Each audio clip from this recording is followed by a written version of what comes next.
Il a été nommé porte-parole du gouvernement à 31 ans seulement. Après avoir rejoint le Parti socialiste au milieu des années 2000, Gabriel Attal a tracé sa route et gravi un à un les échelons.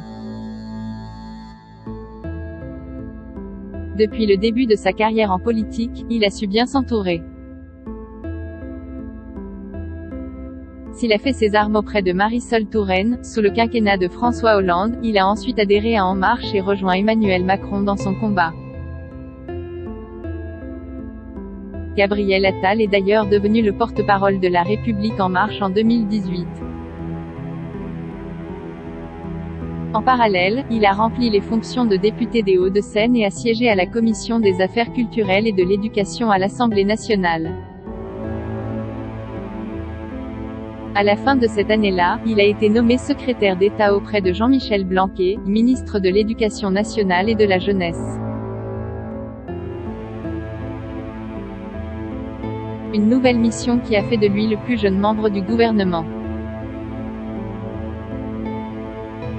Motivé et ambitieux, c'est à croire que Gabriel Attal s'est toujours donné les moyens pour avancer.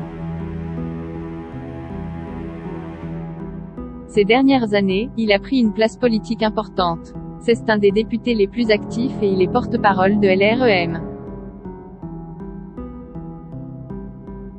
Sa nomination au gouvernement est donc logique, observait le député du Val d'Oise Aurélien Taché, auprès de 20 minutes, en 2018.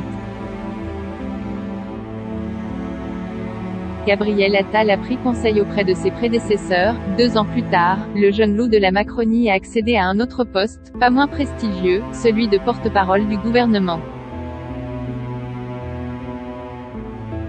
Jean Castex, promu Premier ministre au même moment, l'a pris bien volontiers sous son aile.